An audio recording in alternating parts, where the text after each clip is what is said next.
तो स्टूडेंट्स ये रहा आपका न्यूमेरिकल नंबर 1.25 जिसमें वो कह रहा है कि the beta B of a bipolar transistor varies from 10 to 20 यानी कि बीटा की अब हमें एक रेंज दे दी गई है। अब ये किस तरह से हमारे काम आएगी ये तो हम ही पता लगाएंगे, ठीक है। ये आपको रेंज दिखाने के लिए ऊपर मैं इस्तेमाल कर रहा हूँ यहाँ पे थोड़ी सी जगह, क्योंकि नीचे मेरे पास कम है। मैंने आंसर भी करना है इस क्वेश्चन को इसी पेज पे ताकि आपको समझ आए। अगर मैं नेक्स्ट पेज पे मूव कर गया तो आपको इशू होगा। तो बच्चों यहाँ पे साफ नजर आ रहा है ये बीटा की मिनिमम वैल्यू है, ये बीटा की मैक्सिमम वैल्यू है, ठीक है जी, एक रेंज के अंदर। तो वो कहता है कि the load resistance R C is equal to 10 ohm. तो ये मैं शीट के अंदर डाटा मेंशन करता हूँ, ये आ गया 10 ओम, ठीक है जी। आगे वो कहता है कि द डीसी सप्लाई वीसीसी यानी कि जो इसको डीसी सप्लाई वीसीसी दी जा रही है वो आपके पास 80 वोल्ट है, ठीक हो गया जी। नेक्स्ट वो कहता है and the input voltage to the base circuit is VB is equal to 10 volt यानी कि वीबी जो आप दे रहे हो वो 10 वोल्ट के इक्वल हो गए, ठीक है।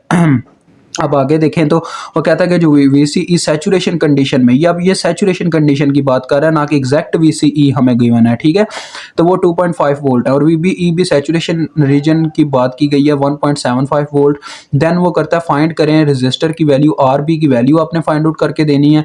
That will results in saturation with over drive factor of 20 यानी ओवर ड्राइव फैक्टर दिया गया है, इसको ओडीएफ से बच्चों मेंशन करते हैं, ओडीएफ ओवर ड्राइव फैक्टर, ठीक है। तो ये 20 की वैल्यू है जिसमें उसने बोला कि आप आरबी की वैल्यू फाइंड आउट करके दीजिएगा। और फोर्स्ड बीटा यानी कि आपने फोर्स्ड बीटा निकाल के देना उसको, बीटा फोर्स्ड इस तरह से इसको मेंशन किया जाता है। और पावर हमने निकालनी है, चलिए ये सारी हम बातें हो गई हैं। अब बच्चों देखो मैं आपको ना पहले बीटा फोर्स्ड का फार्मूला बताता हूँ, आरबी की तरफ बाद में हम मूव करेंगे, ठीक है। पहले हम इनकी बात कर लेते हैं। तो अगर हम बात करें बीटा फोर्स्ड की, तो बच्चों देखो बीटा फोर्स्ड इसके नाम से ही जाहिर हो रहा है जैसे कोई चीज किसी दूसरी चीज को कोई काम करने में फोर्स कर रही है, ठीक है।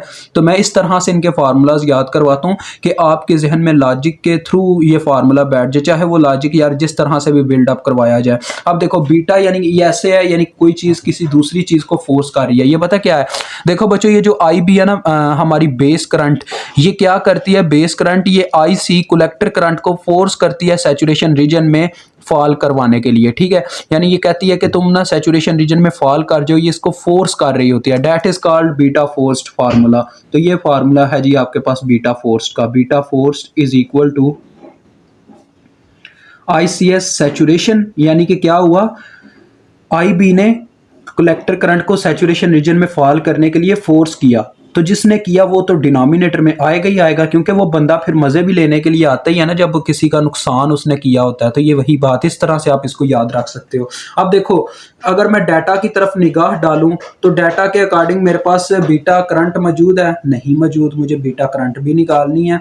और अगर मैं बात करता हूं यहाँ पे मजीद किसी और चीज के बारे में, तो लिहाजा यहाँ पे साफ नज़र आ रहा है कि हमें ये जो हमारे पास इक्वेशन है इसके अंदर भी हमारे पास कुछ कमी मौजूद है यहाँ पे, यानी कि हम ओवरऑल इसको भी हल नहीं कर पा रहे। उसकी रीज़न देखो, बीटा फोर्स्ड है तो वो भी अननोन है। उसके बाद अगर आईसीएस की बात करूं वो भी अननोन है, आईबी की बात करूं ये भी अननोन है। जब सब कुछ ही अननोन है तो हम कहाँ पे मूव करें यार, यही बात है।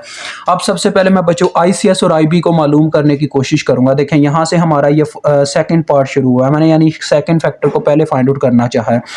तो देखो बच्चों सबसे पहले आपके सामने आईसीएस का फार्मूला रखूंगा। देखो आई सी का फार्मूला अगर मैं लिखता हूँ, मैं अभी एस मैंने यहाँ पे साथ में नहीं लिखा, आई सी का फार्मूला लिखता हूँ। तो ये देखो आई सी जो करंट है ये वीसीसी में से निकल के आ रही है।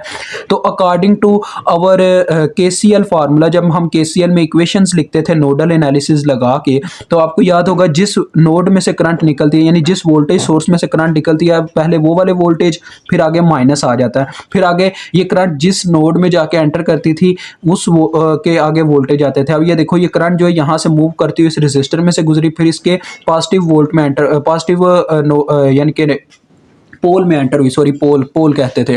तो लिहाजा पॉजिटिव पोल में एंटर हुआ तो ये प्लस में आगे लिखे जाएंगे यानी कि वीसीई आ जाएगा डायरेक्ट, और बटे में जितनी रेजिस्टेंस रास्ते में आई वो आ जाएगी जो कि आरसी है, ठीक है जी। ये हम फार्मूला होता था हमारा वहां पे।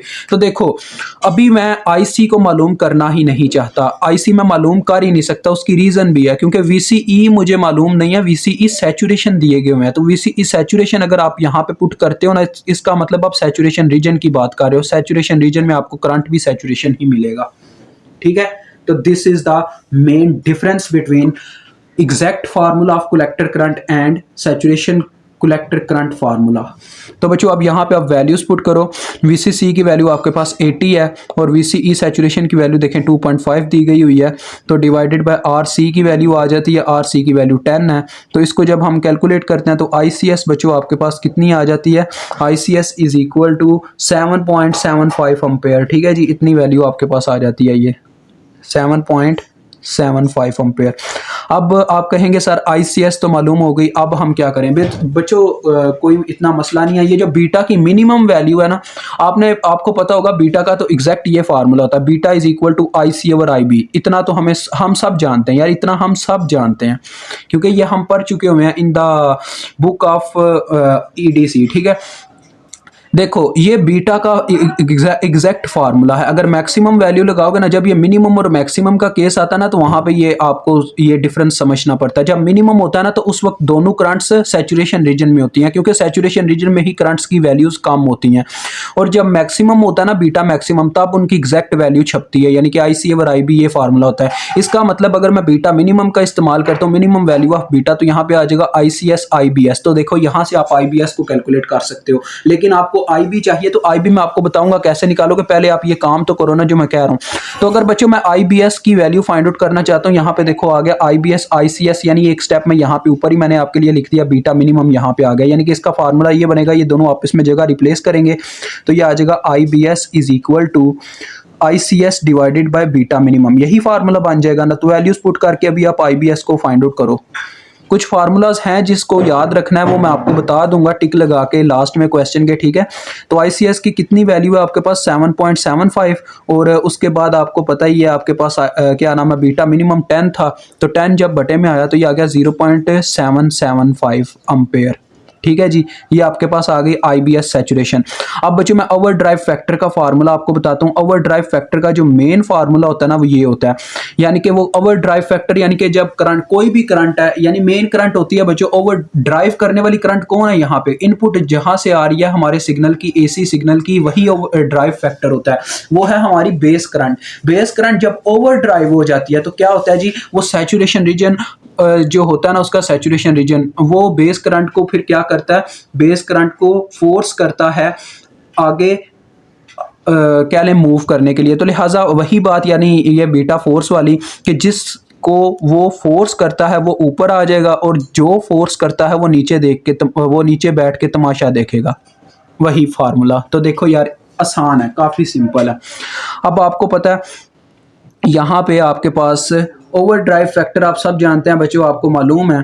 तो अगर आप क्या करना चाहते हैं जी, यहाँ पे मैं कोई गलती तो नहीं कर रहा, मुझे एक दफ़ा देख लेने दें। ओवर ड्राइव फैक्टर है IB,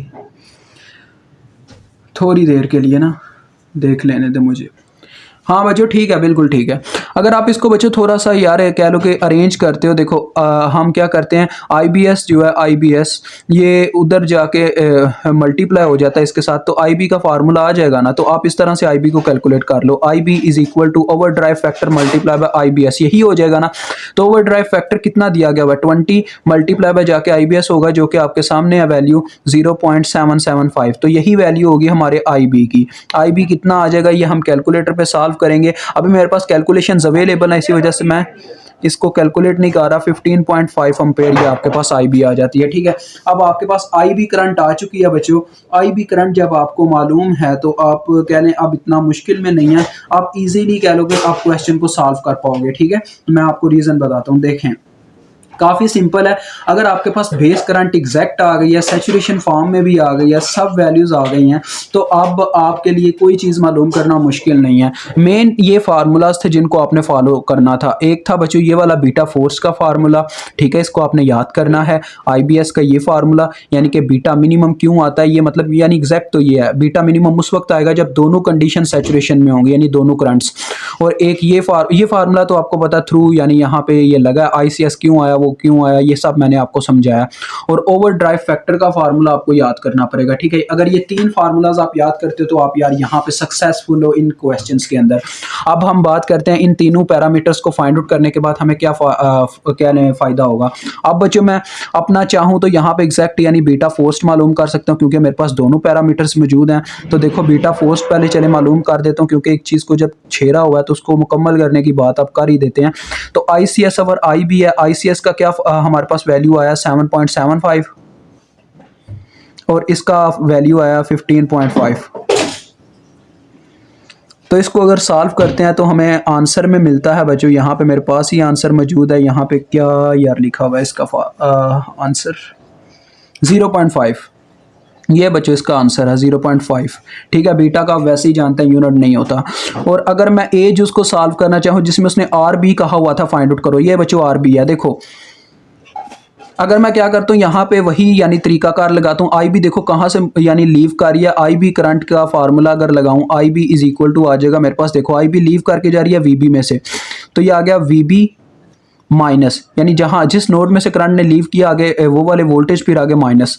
अब ये आगे जाके एंटर करती है VBE वोल्टेज में। अब आप चाहो तो VBE सैचुरेशन भी इस्तेमाल कर सकते हो और सिंपल VBE भी। मैं आपको बताता हूँ उसका रीज़न। बच्चों एक चीज़ याद रखिएगा, कलेक्टर करंट में VCE सैचुरेशन और VCE में कुछ डिफरेंस पाया जाता है। उस वजह से हम उस केस में ना कह लो कि हमारे लिए ना VCE और VCE सैचुरेशन में एक डिफरेंस होता है, ठीक है। यानी कि कभी ऐसा आप नहीं कह सकते कि VCE सैचुरेशन VCE ही वोल्टेज है।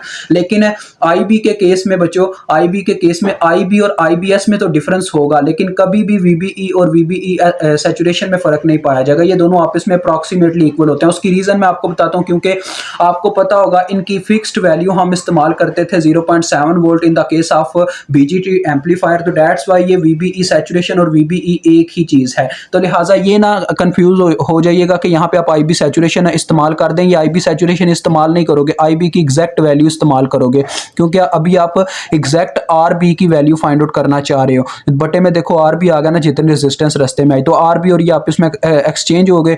तो ये फार्मूला बन गया RB is equal to VB minus VBE saturation. VB कितने हैं बच्चों 10 वोल्ट है, माइनस VBE सैचुरेशन हमें ऊपर डाटा में गिवन है, देखो कितना 1.75 वोल्ट, ठीक है। और बटे में आ गया IB का वैल्यू। IB हमने अभी अभी निकाला, यहाँ कहीं पे कहाँ गया जी, कहाँ गया IB किधर गायब हो गए हो IB भाई, ये IB है 15.5, ठीक है जी। तो यहाँ से आपको रजिस्टर की वैल्यू मिलती है बच्चों 0.532 ओम। अब ये पॉइंट आपने लिख के रखना है, आपने जहन में लिख के रख लो या अपने कह लो कहीं पे लिख के रख लो, यानी आपने ये चीज़ याद रखनी है कि in the case of VBE और VBE सैचुरेशन आपस में इक्वल होंगे। अब आपने 3 में से 2 पॉइंट्स हल कर लिए हैं। तीसरा पॉइंट है पावर लॉस। पावर लॉस बच्चों कहाँ पे आ रहा है मैं आपको बताता हूँ। पावर लॉस को उसने मेंशन किया PT से, total power loss. Total power loss बच्चों, पावर का सिंपल फार्मूला VI, ठीक है। दो जगह पे ये फार्मूला अप्लाई होता है, वो है VCE के केस में और दूसरा VBE के केस में, क्योंकि इन दोनों में से 2 करंट्स गुजरती हैं, एक का नाम है IC और एक का नाम है IB, जिनके गुजरने से यहाँ पे पावर लॉस होता है और सब के सब सैचुरेशन रीजन में इस वक्त फॉल कर रहे हैं। तो ये चीज़ है आपके सामने, ठीक है। तो देखो मैं वैल्यूज़ आपके सामने ही पुट करूँगा, कोई इतना मसला नहीं है। जैसा कि मैंने आपको बताया VBE के केस में आपने VBE सैचुरेशन इस्तेमाल नहीं करना, क्योंकि सॉरी VBE सैचुरेशन इस्तेमाल तो करना, लेकिन उसकी वैल्यू सेम है बिल्कुल VBE के, ठीक है। लेकिन करंट आप IB सैचुरेशन ही इस्तेमाल करोगे पावर के फार्मूले में, यानी कि पावर के फार्मूले में जो करंट्स होंगी वो सैचुरेशन रीजन वाली ही इस्तेमाल होंगी। जो वोल्टेज है वो आप कंडीशन पे डिपेंड करते हैं आप कौन से इस्तेमाल करते हैं, ठीक है जी। अब कंडीशन मीन्स के सेम ही होती है बच्चों, टेंशन की बात नहीं है। चलो आओ स्टार्ट करते हैं। हमारे पास जो PT का फार्मूला होता है ना वो ये होता है बच्चों, देखो एक तरफ तो ये वाले पावर लॉसेस आ जाएंगे VBE saturation multiply by IB, ठीक है। यानी कि जो इसका पावर लॉस होता है ना, यानी कि बेस साइड वाला पावर लॉस IB करंट की वजह से आता है, यानी कि सिंपल रीजन में जो करंट फ्लो कर रही होती है। But in the case of collector emitter saturation region, वहाँ पे पावर लॉस जो आता है यानी कि कलेक्टर साइड पे वो आता है IC सैचुरेशन की वजह से, ना कि बच्चों IC की वजह से, ठीक है। डेट्स वाई यहाँ पे ये फार्मूला बनेगा, यानी कि कलेक्टर साइड के साथ ICS आएगा, जबकि यहाँ पे सिंपल IB करंट आएगी, ठीक है। ऐसे ही समझ लो ये VBE ही हैं, क्योंकि आप जानते हो VBE और VBE saturation same to same है। आप ये समझ लो कि कलेक्टर जो है वो पूरे का पूरा सैचुरेशन रीजन में है और जो बेस है वो सिंपल रीजन में सारे का सारा पावर लॉसेस दे रहा है, ठीक है। तो पीटी का फार्मूला आ गया, VBE सैचुरेशन कितने हैं हमारे पास, ये थे हमारे पास जी, यहाँ पे हमने पुट किए 1.75 मल्टीप्लाई बाय IB की वैल्यू, IB की वैल्यू आई थी 15.5 प्लस VCE सैचुरेशन आपके पास कितने थे, वो थे बच्चों आपके पास 2.5, वो ऊपर मेंशन है, मल्टीप्लाई बाय ICS की वैल्यू आपने यहाँ पे निकाली थी 7.75। तो इस ओवरऑल को कैलकुलेशन के बाद जो हमें आंसर मिलता है वो है जी 46.5 वोल्ट और ले जी 46.5 वाट, क्योंकि ये पावर का यूनिट है। तो यहाँ पे आपका ये क्वेश्चन सॉल्व होता है। मुझे उम्मीद है आपको समझ आ गई होगी, ठीक है। तो अभी तक के लिए इतना ही, खुदा हाफिज़।